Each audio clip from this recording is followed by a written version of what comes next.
Hello viewers, both fictional and factual. I'm Kelby. I'm Lola. I'm Emma, and together we three are the NerdStreet Hoodlums. The notorious lady nerd gang, here to give you unadulterated opinions on all things lady and nerd culture.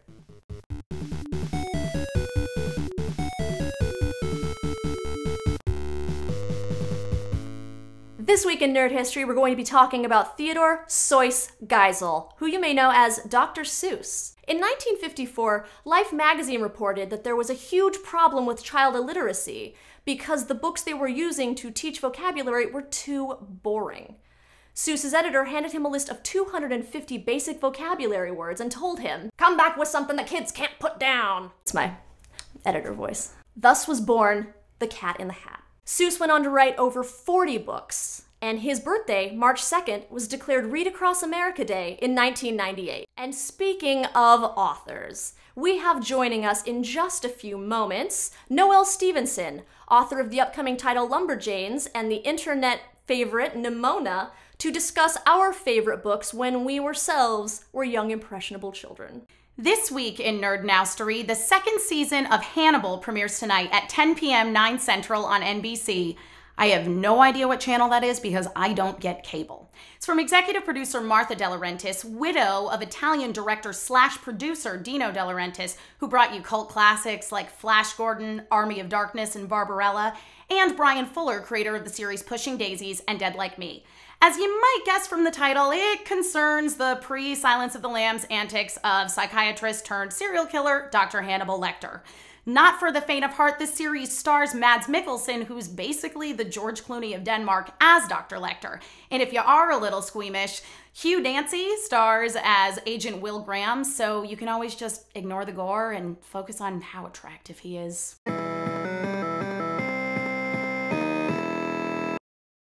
All right. Today I want to talk to you about con creepers. Now, we're all aware of the obvious con creepers, like the guys who maybe get a little physical or they say really inappropriate things, but I want to talk to you specifically about the con creeper ninjas. For example, I was recently at a con and I ran into a friend of mine in the hotel lobby. She's also my gym partner, so when we were goofing around and joking, we did end up doing squats in the lobby. We were having a good time, and for some reason our good time signaled to a gentleman nearby that he needed to circle us like a tiger hunting a gazelle. And even though our body language said, "Please don't do that," and "Please go away," he continued to circle us, obviously scamming my friend's bum until he shuffled off of his own accord. Just because you are not vocal or physical with your harassment, it doesn't make you any less guilty. You are still encroaching on someone's good time. You're making them uncomfortable, you're making them feel unsafe, and you're invading their personal space. Now, some people might make the argument of, some people don't realize they're being creepy. I got that. Don't be surprised when somebody is willing to let you know. Thanks for joining us today, Noelle. Thanks for having me. So we're all here discussing books that influenced us from our childhood in celebration of Read Across America, which of course is celebrated on March 2nd, which will be this Sunday, which is Dr. Seuss's birthday. My favorite book, and the book that I think influenced me the most as a child and then later on into an adult, is a book called Greta the Strong by Daniel Sobel. I read it in 4th grade when I was still living in Oklahoma. And I was going through a huge King Arthur phase. My teacher at the time, she knew that. She was like, "You know what, I have a book for you." And she pulled it off of her personal library shelf in the classroom, and it was this book called Greta the Strong, and it was set right after King Arthur had died, and the last knight of the Round Table was going on a quest to find the Holy Grail, but he had become too old. So he was trying to find somebody else to take up the quest, and he goes to this farm where he hears about these 3 boys who are really strong, and he's like, one of them should be worthy.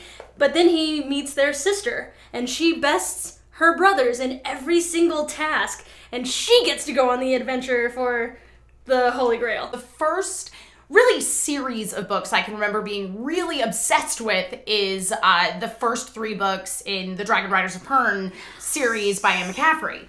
The first book in the series, which is Dragonflight, is it introduces you to Lessa, who's sort of the main female character throughout many of the subsequent novels, who ends up becoming the werewoman of Bendon Weir, the one surviving Weir in the present day, before she travels back in time and literally saves everybody by bringing the old-timers forward to defend the planet when, you know, the Red Star starts throwing thread down and it's destroying everything. It makes sense. I don't know what that means. It makes sense if you read the book. That's It's like very, some Stephen Moffat very, shit. very dangerous place. The characters that I related to the most as a kid were like, they were not so much like lady knights and lady warriors as they were like scrappy orphans. So yeah, almost all of those stories are about boys. The only one I can think of that had a girl in that role was Harriet the Spy. Not the only one I can think of, but the one that I was the most attached to as a kid. Yeah. So I think it's just, like, the whole story is just her kind of routine and her being a little bit of like a brat, because like she's a spy, but that just means she like is intruding on all of these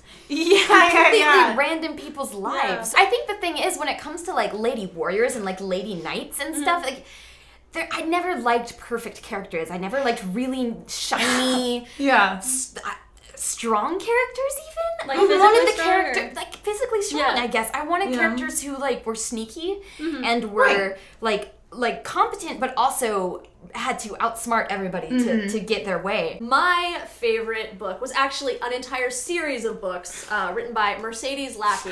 Speaking of perfect characters, I was gonna say flawless characters. God. They have purple eyes. I fully admit every single one of these books, most of the characters you meet are the Mary Sueiest. Mary Sues invented, they might as well live on planet Mary Sue. My favorite one, I don't have it here with me, but it was called Oathbound. But it's a story about essentially three characters. There's Kethri, who's a blonde, beautiful mage. She's a highborn lady. She's running away from a super creepy arranged marriage. She was married at like 8 to this super creepy old guy. So she teams up with this woman named Tarma, who is essentially kind of like a Plains Indian style warrior woman. Her whole clan was wiped out, and so she dedicated her life to this aspect of a warrior goddess who essentially made her asexual. Kethri in and of herself, the blonde mage, kind of boring, a super essentially major Mary Sue. However, the thing that makes her interesting is the fact that she's a mage, she can't fight, but she has the third woman in the story, which is her sword, which is named Need. Hundreds of years ago, she was a blacksmith and a mage. Her people were all destroyed. And in order to go seek revenge, she had this one other girl who had survived that. And it was her, and she was like, I'm an old lady, what can I do? So she made a sword, she stabbed herself with it, and her soul went into the sword. Makes sense. If you're ever in a situation where you're a magic user and you can't fight, she basically possesses your body, and suddenly you can fight really well. The only problem with having Need around is that she exists for the purpose of helping women. She does not discriminate against how women need to be helped. So basically, if you're on a quest and you're trying to get the barbarians that murdered her people, and there's a barmaid 2 towns over who's having a fight with her boyfriend, the sword is going to possess you and make you go help the barmaid before you can go anywhere. Noelle, you are a writer. Are there any authors in particular that you feel like have influenced you as a writer in terms of your style, the kind of characters that you want to portray? Yeah, for sure. That's a good I always question. wanted to be Lemony Snicket. I think a lot of kids my age do. Absolutely. So it's like, have you ever tried to read like a 12-year-old trying to write like Lemony Snicket? It's really, really like the worst thing you ever read. My fan fiction from age 12 was complete probably nonsense. It's just, it's garbage. It's garbage. And I thought I was so clever, but like I didn't show anybody, so it's okay. I eventually did become a better writer, so it's all good. Of course. It all worked out. But no, I loved Lemony Snicket. I was really into those like kind of like stylized writers, really like Douglas Adams. Oh yeah. Who really had no.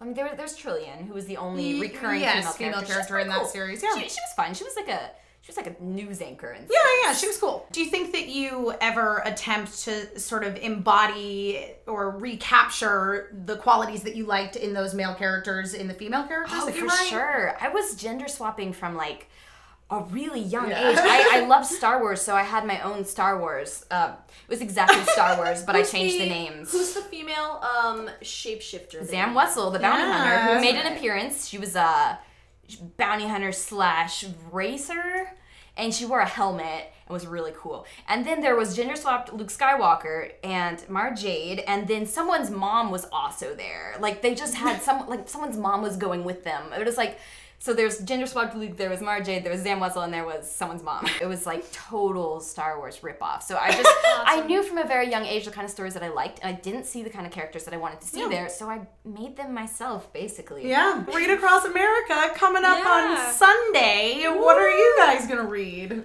I'm actually currently reading Inkheart.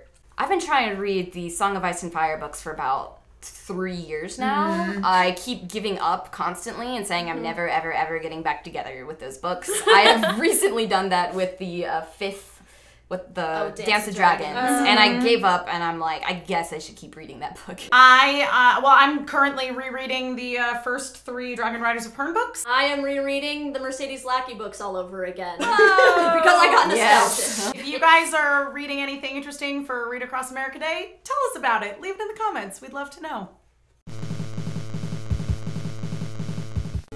Well, there you go, guys. That's it for this episode of The NerdStreet Hoodlums. Once again, be sure to like this video if you liked it, subscribe to our channel, follow us on Twitter at NerdStreet, find us on Facebook, Tumblr, Instagram, all the social medias, so you can keep up with all of our goings-ons. This week's bonus segment is Nerd Trivia. There are prizes involved, so stay tuned so you can find out how to win super sweet prizes. If you have any questions, comments, concerns, feel free to leave them in the box below, and we will see you next week.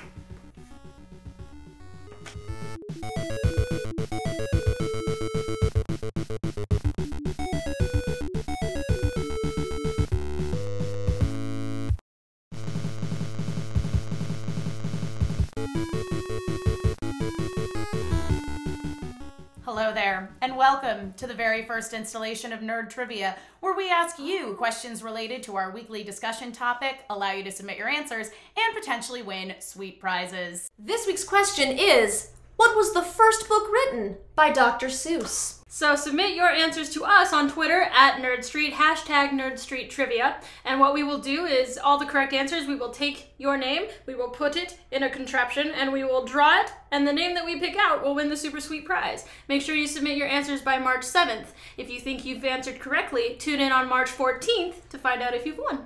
The amazing prize this week is a print drawn and signed by our super sweet guest today, Noelle Stevenson. So make sure you get those answers in by March 7th, and we'll see you next week.